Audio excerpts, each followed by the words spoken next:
direction a student wants to go. Like if they want to be a mathematician or maybe even contractors, I guess, use the Pythagorean theorem or some shit. Speaking of that, let me add on to. I'm sorry to cut you off. Nah, that's cool this time. But one thing I was gonna say is like you seen how you said like a mathematician or whatever. Sure. What the mindset that we grew up in is, oh, you should be a doctor, a lawyer, what? Sometimes teacher. Yeah, teacher. Like go to school for business. Like just name. It was always the same thing. Yes, a doctor or some type of doctor or a nurse. That programmed our mind to think that was really the only way. When then it's a no, it's a lot. I'm gonna just say a lot. It's a lot of different majors out here that can kind of get you into something that you never knew about. Yeah, and that's unfortunate too. I don't want to sound like a hippie, but it's like so many things that you unconsciously don't know is programming your mind. You ever had a fortune cookie? Yeah, I had a fortune cookie, and it just said like something you didn't think was insightful until you read it about 10 times. They put these little numbers on the back, and the numbers just kind of started to make sense. That wasn't really no hippie statement. No, but yeah, like test taking. Public school is one of the only things that it teaches you how to take tests, and it doesn't do a good job at that because there's a lot of people that's not good at taking tests. Yeah, but they base your admittance into college based on SAT and ACT. Ain't that crazy? Yeah, and also staying in college is based upon tests you take. Based upon tests, like if you don't learn the material, but not everybody learn the same way. First of all, and not everybody can perform exactly based on what they learned the same way. Remember, i.e. taking tests. Remember I gave you the example of the Rubik's Cube where I said, like, people solve the Rubik's Cube differently. Like, you don't need to take a class to know how to do the Rubik's Cube type thing. Because you learn it from a person. Exactly. And most of the stuff that we learn today comes off the internet here. Right. And it's very unfortunate because we wasting time, in a sense, sometimes, like being in a classroom setting and just trying to understand what I could have learned in 10 minutes on the computer versus the whole semester. That brings me to my, I don't know how many points I made by now, but that brings me to my next point. You don't have to spend money to for education. Like, if I would have knew back then that I didn't, two things about money. Two things about money I just remembered. I'm glad it's coming back to me, but first of all, you don't need to go to college to learn what you want to learn. Like, there's somebody out there that can mentor you and teach you. I remember one time we had a conversation and I was like, yo, they should have like an internship course like your senior year in high school. Yeah. So when you graduate, you ready to go into your craft or something like that. I see what you're saying. You know, because a lot of jobs want you to be in an internship. That should be a standard. That should be a requirement. But the other thing that I said I wish I would have knew since I took the college route was about financial aid. Financial aid. What is it called? FAFSA. FAFSA. There's been a debate. Some people say it differently. It's spelled differently from how it's pronounced. Oh Lord. I'm gonna just say financial aid. FA. But oh my goodness, it's crazy. What about financial aid? You want to put these? I learned, and it's a little secret, man. Yeah, talk to me. I'm listening. The earlier you register for financial aid, the more free money you get from the government. You do not need student loans. Like, the only way is if you do it right.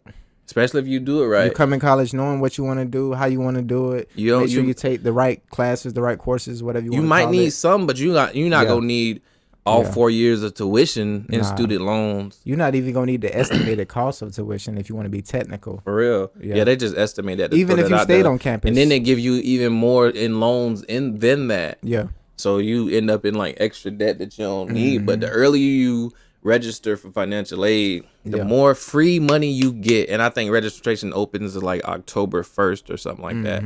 All the way back around till October. So they'll cover you for like that next spring and fall, I think. Yeah, and summer sometimes if you do it. If you got enough or if you got that eligibility in regards to having more funds for you if you are in a certain situation based upon your family income and whatever you submit on FAFSA. I learned that. I paid for a summer semester one time and like $700 for one class at UL. Dead serious, like $700, and Santa they Fe paid me back. $300. They paid me back, because I was eligible before that because what my parents' information was on the FAFSA, it kind of helped me out in the long run. So I was like, okay, I mean, cool. that's another little, but there's loopholes. Like, it's a bunch of loopholes. Because if you were dependent, then you might not be able to get as much free money if your parents had the right job, but your parents might not be willing to, or they might not have the stability to pay for your college. I think I was in that category. But after a year of living in an apartment or on campus or something, you can technically be an independent and get more free money. And I think that's what happened with me. It's crazy though. But you just said something that made me think about something else you said. What you just said? In regards to what? What did you just said? I just said I was saying something about like my parents. All right, I remember. So that brings me to another point with these somebody's hot. Nah, man, but you should know. Yeah. So back to everybody been through it. Back to like the public school thing. Another like little thing that kind of ticked me off. I just was thinking about it, going down the list of all the crazy stuff that go on with it. Is a form of segregation within public school system, at least in Duval County. There it is. Go ahead. You can only go to the school that in the district you live in. Don't that sound like segregation, nigga? That's really what it was. The black people stayed in one neighborhood, white people stayed in another neighborhood, somebody else stayed in another neighborhood. I just say black and white because that's what most things you see. One thing I want to point out, you gotta go to them schools. I want to point out one thing too. I went to a school called Stanton Prep, whatever else the name is. High school. Yeah, I went to Stanton for how long? A few weeks. Grade? I say a month. Yeah, ninth grade. A few months actually. And you had to apply to get into Stanton. Yeah, and when I got there, they kind of like set you up in a college setting, but it really wasn't a college setting because I know what college is now, and I know damn well that I went to college. But that's what they were trying. Yeah, that's what they were trying to. Yeah.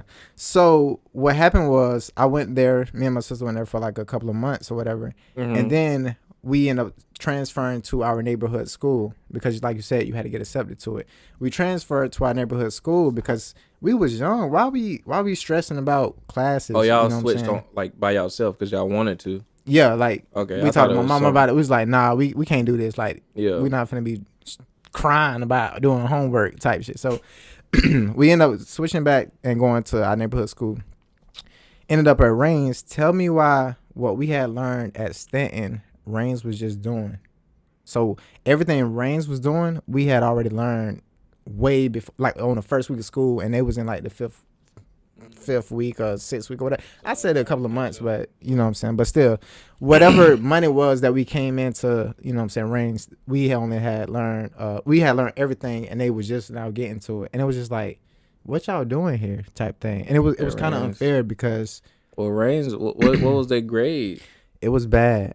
Yeah, it was, my high school. But the grade don't have nothing to do with what the curriculum is. I mean, exactly, bro. Does, no, it don't. No, it don't. Because listen, explain your side. Okay, go ahead. No, you explain your side, and I'm gonna explain my side. The reason why the curriculum does not have nothing to do with what the grade the school is because if you teaching at a certain rate, if you teaching a certain style, and if you teaching the right stuff, you could be progressing. Just because they not picking up on it and they not going home and studying it, now that's a whole different category. But the fact that when I was at Stanton and we was think it's the students' behavior. I mean, that play a major role in it. Is that what you're saying though? Yes, in a sense, because you can't tell me just because Stanton away ahead of the game, they shouldn't be ahead of the game because of what they need to slow it down for the students. No, they have student problems potentially, but still, you gotta be able to like accommodate and don't let that affect the whole school system because you got 1 or 3 students acting ass in class. You feel what I'm saying? So I ain't want to just let you say, oh well, they just acting up and it's disrupting the class. No. Oh no, I wasn't about to say that. Go ahead. I was just about to say like that the grade is based on like the test. I thought. Oh, the actual FCAT. Well, yeah, it is the FCAT, ain't it? Yeah. And you know what's funny about the school I went to? They made the AP and the IB students take extra tests so we could bring the school grade up. Oh wow! Like they pretty much put the school on our backs because I was in IB, but they made the IB take AP tests. I don't think AP took IB because IB was a whole nother level, which is crazy because and I'm probably throwing everybody on the bus, but the school I went to did not need IB. What school was that? Ribault Senior High School in Jacksonville, Florida. Yeah, it was on Whitten Drive, I believe. It was Whitten Drive. It was on Whitten Drive. Yeah, I'm throwing them out there for real, but I don't think they got IB anymore. But they definitely they didn't prepare you for it, and I think my parents talked me into getting into IB. And I wish I would have graduated high school with a higher GPA if I wouldn't have did that and just took like not honors classes but advanced classes or something like that. IB was crazy, man. And like I said, they ain't prepare you for it. They just kind of threw you into it. They won't tell you what's about to happen until it's happening. Like as far as I don't know. It was just a couple things that they were misleading with. Like when I got into IB, I was thinking, your grade, because they said your grades are weighted differently. So if you got a B, it's kind of like you got an A in the class. So your GPA is actually higher than what it looked like. So I'm like, I'm straight, man. I'm making these C's, nigga, these B's, nigga, these B's and A's sometimes. Like don't be this guy. Ask anybody that was in my class in IB in 2000 and we graduated 2012. Everybody was thinking the same thing. Yeah, and they didn't tell us till the 11th grade year when you actually get into IB, because 9th and 10th grade was like pre-IB. Gotcha. And 11th and 12th was like real IB. And they didn't 11th grade. They waited till we was all the way in that they immersed. They waited till that, and then they told us, we got to take all these tests, and in order to get the diploma, you can't get lower than like a 3 out of 5, 3 out of 5 now, and you can't make more than 1 2 or something like that. You can make 1 2, but the rest got to be 3s and up to get the diploma. Then you got to write a essay and get a certain thing on the essay. It was crazy, man, and they didn't prepare us for none of that. They just had us doing all this other stuff. Overall, the public school system, what would you say is like? Go ahead. From your experience, would you say it's kind of set you back, or it kind of? I mean, I can't blame it 100% on them, because I definitely wasn't as motivated as I could have been. That's what I was getting at. You can't really blame them. I can't blame it 100%, but I can blame it for because they can hold you to a certain standard. Like, I mean, part of it is, I'm sure there are people who are very successful based on Duval County Public Schools somehow. But I mean, I could have been motivated a little bit more myself. I probably should have went to a different high school also. I could blame it on the high school. It was I can't blame it. It was a lot of influences and So what would you do to make sure that the next generation or your kids whatever you have, either I'm gonna have to pay for like a really nice like home school or private school, and I'm definitely gonna be like involved to know what the curriculum going on, like know what they learn, because they don't need to learn about George Washington. Like in reality, what George Washington gonna do for you? They don't care about Jesus. They don't care about Jesus. Why should I care about George Washington? They don't teach about Africa. The only thing you hear about black people is the Mayflower and the slaves or something like that. Yeah, that's about it. So we don't need to learn no history. Like they don't need to learn that. They don't need to learn trigonometry unless they're gonna use it. Like everything I just said that the public school should have. I don't want my kids learning none of that stuff that's not necessary. They don't need to be only things that's standardized testing. Only things that's gonna like prep them for the future. Yeah, like Big Sean said it in the song that schools teach you backwards. They need to teach you more about like taxes and less like trig and calculus. Like I feel you. I don't know how to do my taxes without H&R Block. I mean, that's most people. Shout out to H&R Block. I'm sorry, I got to give them a shout out because y'all be coming through with the taxes. TurboTax. Yeah. Hey, for real though, but yeah, man, that was good. That was a good little run. Yeah, I think we got through it like pretty nice, man. It was really cool. I mean, I'm sure I didn't hit every single point on there, but I think it was a nice little flow. Yeah. I don't know. I probably look away from the camera a lot. I be doing all this shit. And then we at 28 minutes. We could. That's not too bad. Yeah, that's good. That's not too bad, man. Hey, man, like we said, this is 10 for Fasho. My name Corey T. My name Big Dog Dre. All day, every day. You know what I'm saying? We just gonna be gooking out. We got more episodes coming for you. Straight up. Don't forget to like, comment, share, subscribe, all that good stuff.